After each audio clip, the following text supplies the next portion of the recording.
Hi, Gohan. Hi, Swaroop, is it? Yep, How you going? good. How are you? All good? Good. Yeah, good, thank you. Yes. So generally, how is the lockdown been for you? Oh, yeah. A bit, I don't know if you've seen the movie Groundhog Day, but Yeah.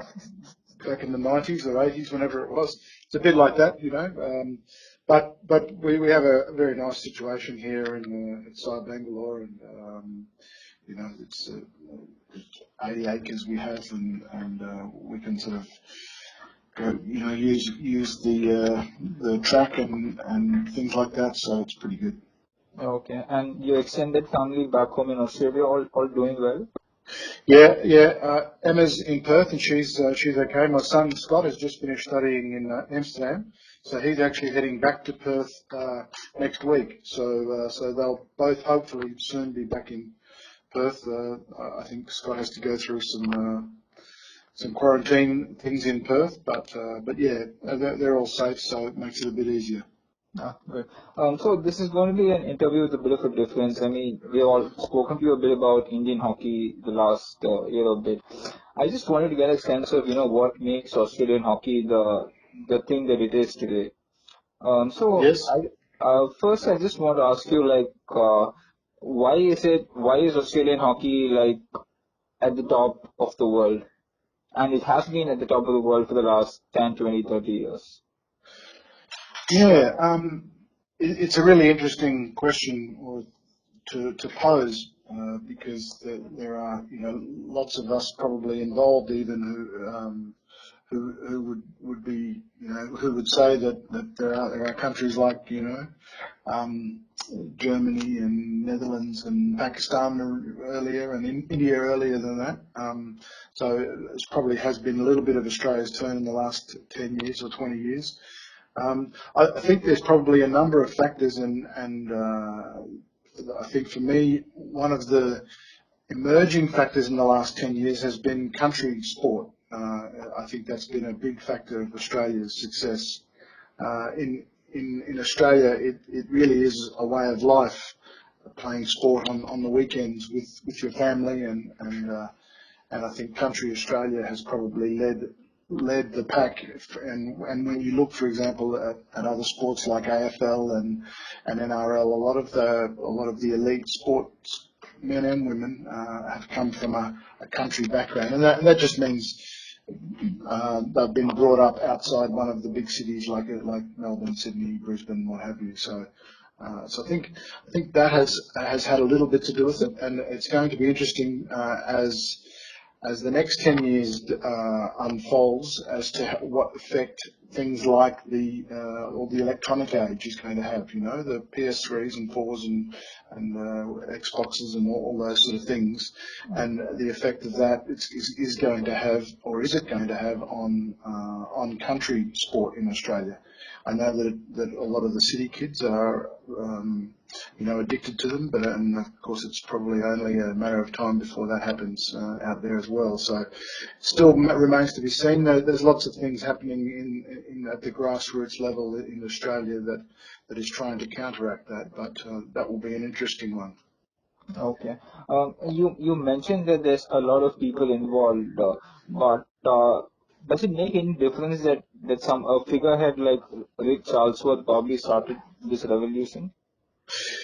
Yeah, I mean, Rick has made a big impact, really, hasn't he, on both the women during the 90s. I think he started with the women after Barcelona in 93. Barcelona was 92, and then after that he took over and brought the women to quite a sustained period of success there for a while, including some gold medals in the Olympics and World Cup and what have you. And then of course with the men after the Beijing Olympics in 2008, he also was quite critical in those periods. And one of the things perhaps that he was good at was pushing the boundaries of trying to get science into elite sport and training at that upper edge. I think that's probably what he really brought to the table. Obviously, he's a very smart guy, but his background as a player was always first class. And I remember when I used to play with him, he was in the latter part of his career. But we always used to have very good discussions and arguments and whatever else you want to call it about all the different parts of life, and including hockey, of course. But things like, pushing that, as I was saying, pushing that boundary. Things like, if there were no injuries in the group, then we weren't training hard enough. Just little things like that, which made that. One of the other things, perhaps also to mention at the time, and I know you want me to talk perhaps a little bit about the AIS later, but there was also an underpinning system of institutes of sport that was created by state governments during that period, during the 90s. And that, I think, also broadened the level in which these athletes would come through. And when you look at it, we had some very, very good coaches in those national training centres, in each of the different states, former national players, and they were quite long term. In other words, they were there for quite a while, and so they had a chance to make a difference. And you see that here in India as well, where you have little pockets of those areas where someone has made a huge difference. And so I think that was also, the timing was great for that. Yeah. Okay. I mean, you obviously mentioned about a bit about Charlesworth's impact. Charlesworth was the one who recommended you for the India job, right? At Yes. some Yes. level. Can you just talk about the things that you picked up from Charlesworth himself? Yeah.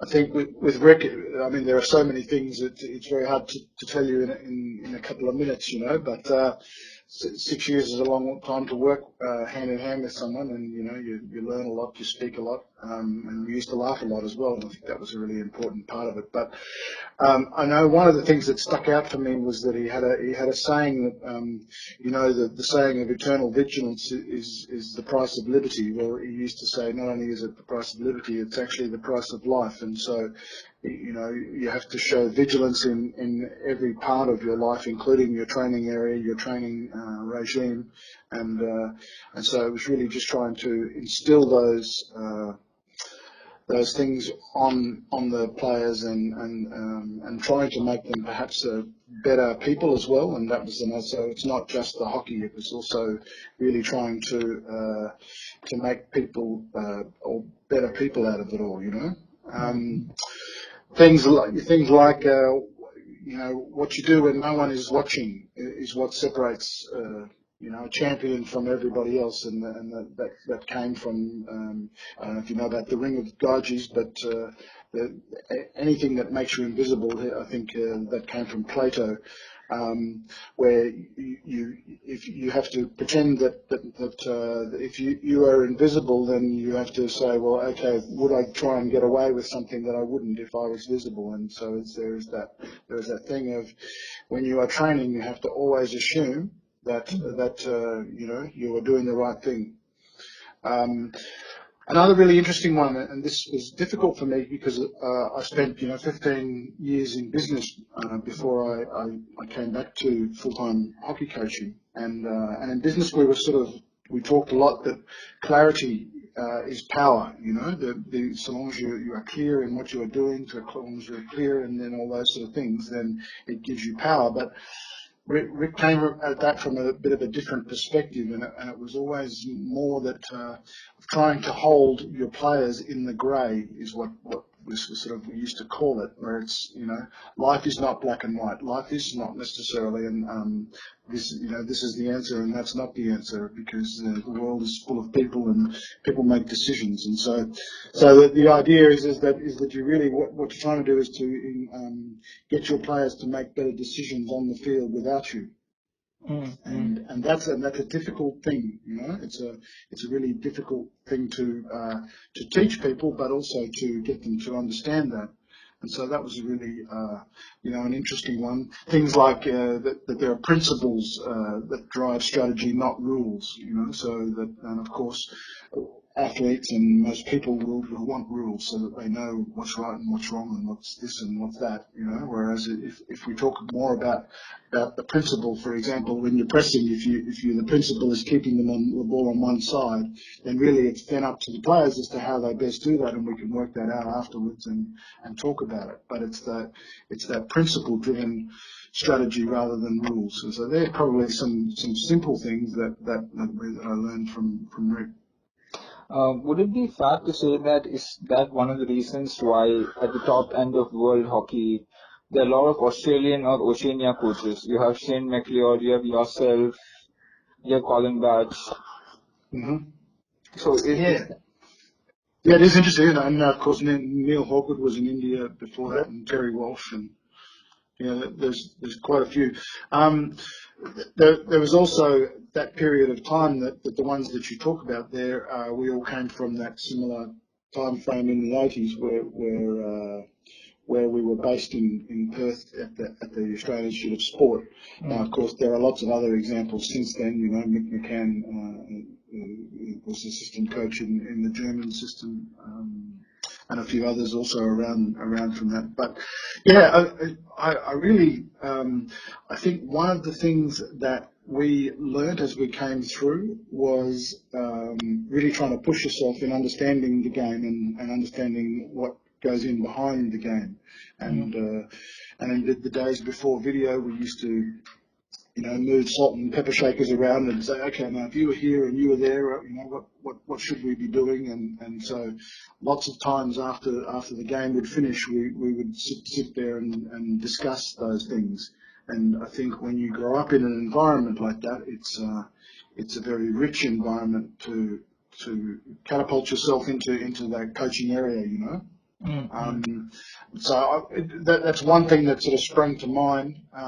We had some very good coaches, and I think when you are well coached, then you also want to share that knowledge, and maybe that's another thing. I think the Australia, New Zealand, South Africa sort of colonial, whatever you want to call it, background probably perhaps adds to that. That you have to do it yourself because no one else is going to do it for you, and so you end up with a bit of an internal drive. I mean, obviously, when compared to Australia, Oceania, and Netherlands and Germany, India, the Asian subcontinent itself does have a rich hockey heritage. But is there any reason why the subcontinent hasn't produced the number of coaches that you would like? Yeah, look, I really don't know, to be honest.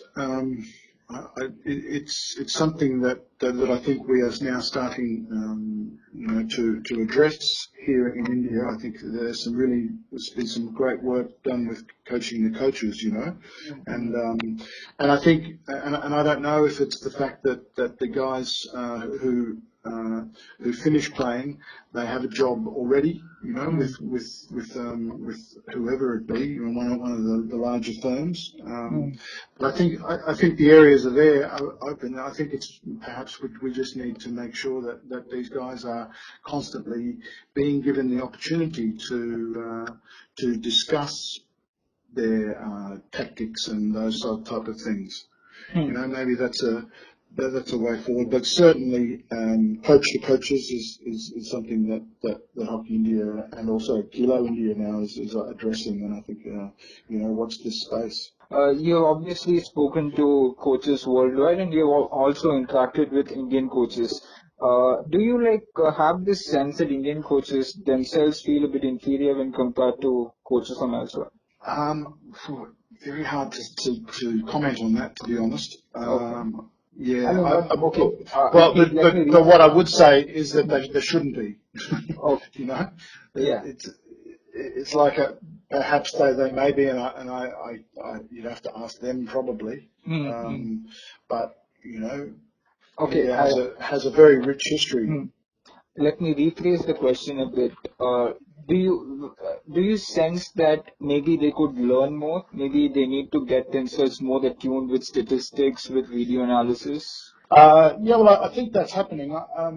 As I've said a number of times since I joined here, I've been increasingly pleased and I must admit a little bit surprised early on at how educated this current group of players Mm. has been regarding videos, regarding statistics, regarding nutrition, what they need to do. So I think we're getting there. We're making progress in this area, and I think that's.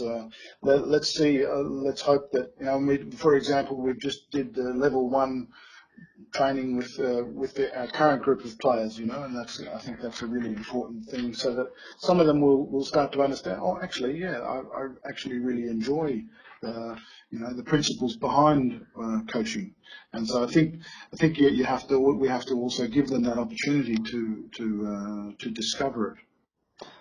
Can you also talk a bit about how this Hockey India coaches pathway will build better coaches? Yeah, look, I think it's probably better if you speak to, for example, David John, our high performance Okay. director. He's been very hands on in that area, and I would not want to miss something out in that Yeah. area because as I know, it's definitely worth getting him on and having a chat because they really are getting some good traction. Okay. And you mentioned previously that the players themselves are going to be are taking level one classes, is it? Yes, they did. I think I'm not sure of the levels now, but from memory, it was level zero and level one of the Indian system. So and there was a lot of things on for example the rules, and I was very happy that was part of what we were going through with them, because in this day and age with referrals and everything, it's an important part of learning as a player as well, forgetting about coaching. But no, that was really good, and I think they seem to take that on board, and there'll be more opportunities like that open hopefully over the next little while. So who started the initiative? Was it Hockey India? Was it the players themselves who wanted to do this? Because I mean, this is the first time that I'm hearing this. Yeah, well, it was probably a mixture of a lot of things. A couple of the players showed interest, and so that they were, and also Hockey India at the same time because of COVID and the opportunity that we had because everyone was here. Hmm. It gave us another opportunity to keep learning about the game when we'd pretty much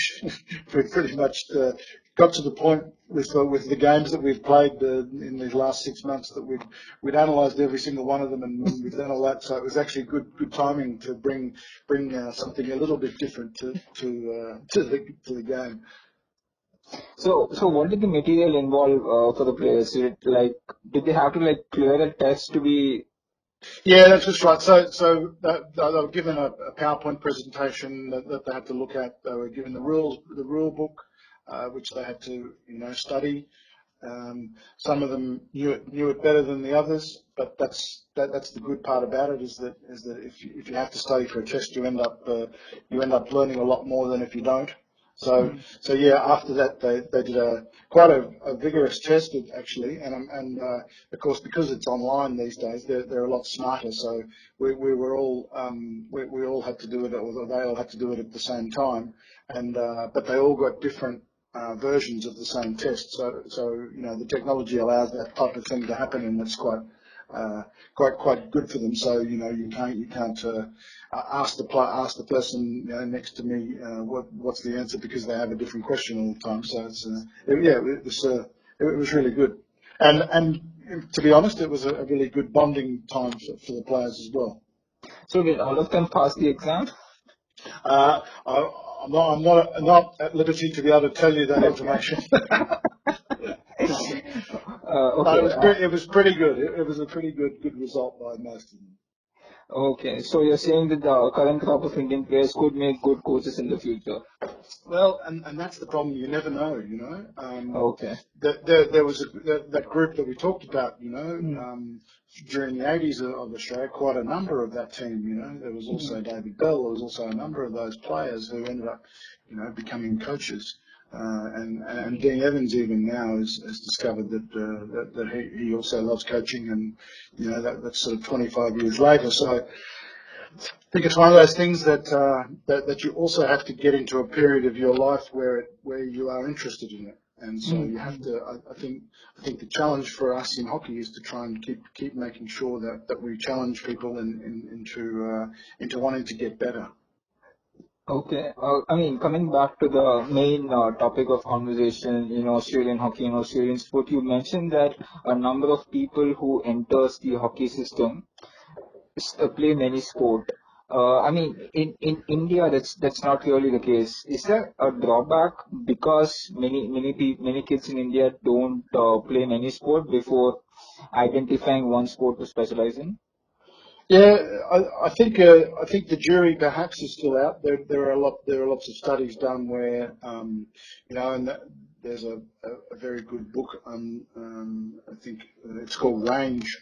I can't remember the author, but it's sort of in the style of Malcolm Gladwell. And in that book, he makes a very simple comparison between someone like Tiger Woods, who specialises, from I think it was 2 months old, to someone like Federer, who pretty much played every different sport. They both arrived at a very competitive level, of course, both best in the world for a number of years, Um, so, but I think they were pushing more towards the generalisation, and that's what happens, in history. It's like most things, it goes in a full circle. For a little while, of course, when Tiger Woods was the one who was impressing everybody, then you need specialisation, and that's and you've got to get 10,000 hours in that particular sport, and then someone like Federer comes along and proves that actually it's better that they play a number of different sports and they get a good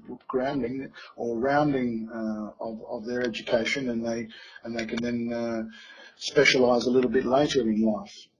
So, yeah, so it's a difficult one. The debate still goes on. For example, in Holland last year, there was a big thing in the local papers about, should we let the kids do whatever they want, especially in the off season, not much more than And perhaps in Australia we've always done that because we've had cricket. And I think perhaps to an extent hockey used to do that in the old days, and now perhaps it's got a bit more specialised. Mm. I mean, you mentioned about Holland, you mentioned about India. Just comparing the hockey system between the three broad schools, there is Indian, I mean, rather Asian, Dutch, there is the German school and the Australian school. Which would you say is, I mean, I wouldn't want to say best, but maybe the most well-rounded system? It is a good question, and the problem is the more you spend in the place, and the more you like the system that you're going into. you know, when I go back 3 or 4 years, I went back to Holland because I'd played there for a number of years, 2 or 3 years when I was younger. I used to think that the best not only the best way of playing, but perhaps the best uh, school of hockey was the way that somewhere in between Australia and Holland. But now I'm much more under the impression that somewhere there is a triangle of Australia, India, and Holland. And I think that if you can take the best of all of those three, then you're doing pretty well. For example, Australia and India share the concept of a centralised program, and I know there are lots of benefits with a centralised program, having been through Australia and now seeing this that we have in India. As a coach, of course, it's great to have your players as long as you can. You can do things like build culture a lot easier but if you look at it from the other point of view, you have the Dutch system where it's really club based, and it's the clubs that do all the training, and there is a randomness about that, which I think is also very good in a system. And so, as I keep saying, somewhere there is a good mixture, and it's really just a matter of what suits the mentality of the players, what suits the mentality of the country in which you're working in, and what suits the funding model, because the funding model is also another important part of it. Okay. You mentioned about Australia's centralized system, which is the AIS in Perth. Uh, so, what are the distinct advantages that the AIS gives? Yeah, it's a very good question, because really before 1984, Australia probably probably the same in India. I don't have that knowledge about what the way that India would prepare, for example, before that period. But I know in Australia that they would, a lot of the team would meet each other for the first time, or it's certainly first time that they would be playing in a team. They would play them in the national championships once a year, and then they would meet in the plane. The great thing that the Australian Institute of Sport brought was that we had an environment where we could all train together. And I was part of the original intake in 1984, and so I was able to witness that firsthand, and how special it was to, and as I think I alluded to before, there is a culture that is allowed to be grown and maintained and built.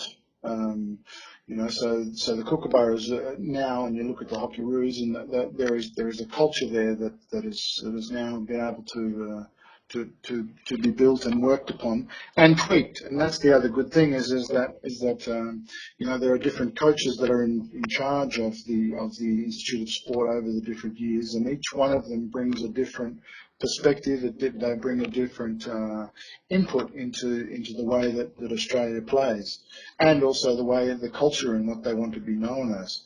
And I think that's been a really important part of the AIS from a Perth hockey perspective. It's very unfortunate these days that the AIS has now moved from a scholarship situation to more of a services, scientific services organisation. But hockey, to its credit, has maintained that centralised environment, and that's what to be honest, that's what I really enjoyed about coming to India. And I know from a fact that the Dutch system, for example, with Max and Alison, it's very difficult for them to get access to their players, whereas with Australia and with India, it's very nice to have access to your players so that you can build that camaraderie and that knowledge of the way that we want to play. So yeah, I think that's there's quite a number. Obviously, also I think, and this is something. I'm sorry to keep going. Is it okay? Yeah. Yeah. One thing that I know in 1984 we used to do, and I think it's becoming perhaps going the full circle and becoming much more relevant again these days, is that I would like to see the study happening again, or working at the same time, so that there is that ability to be able to once you're finished to be able to come out with as a full-rounded person. And that was part of the thing. I think that part of the strength of the AIS in the 80s. There are people who still, of course, someone like Fergus Kavanagh, you may or may not know him, but he was a very good example of coming through even during our period when I was with Rick.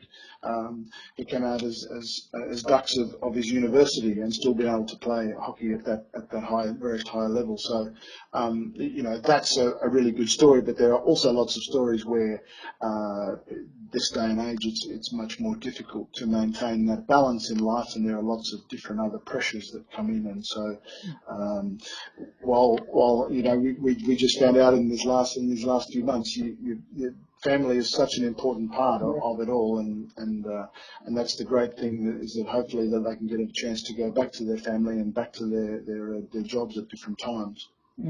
I mean, you obviously spoke in depth about the Australian system and the Indian system, wherein coaches do have access to players. But at some level, is there going to be a danger of overcoaching the players, that you remove their skill, that they become all robots? Yeah, and I'm sure that there is some validity to that.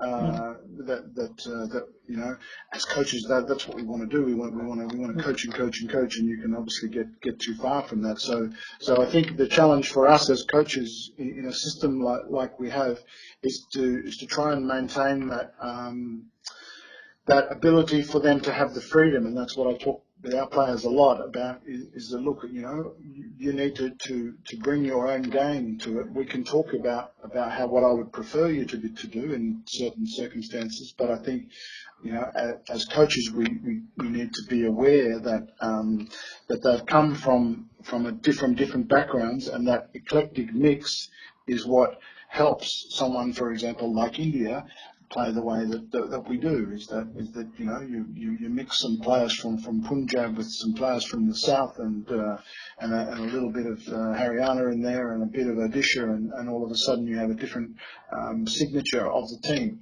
And so that's, I think, is really important that we understand that, and yeah. Okay, I'll just sum up with just finish this one last question. Obviously, the last 5 to 6 years, the number of at least in terms of men, the competition has only grown. You see Argentina winning the Olympic gold, Belgium becoming such a strong force to reckon with. Purely from a coach's point of view, how do you like analyze all these new threats? Yeah, it's tough, isn't it? I think you've nailed it. And really in the last, that's what has changed in the last probably 8 years or so, is that, and I must say by design from FIH, they've done a very good job in being able to try and provide more opportunities for different nations to get there. Of course, as a coach, that just makes your job much more difficult, and it brings back into focus that the thing that I talked about from Rick is that it's eternal vigilance. You have to, it's what I talk to our players. We played Russia in our Olympic qualifier. And to those of you who watched the game, you saw it. There's no way that you can take any team lightly these days. So the eternal vigilance part is making sure that for every time that we get to train together, we train as hard as we can. We try and learn as much as we can, and it's the same thing we go about the opposition. Okay, fine. Thanks a lot, Graham. Thanks a lot.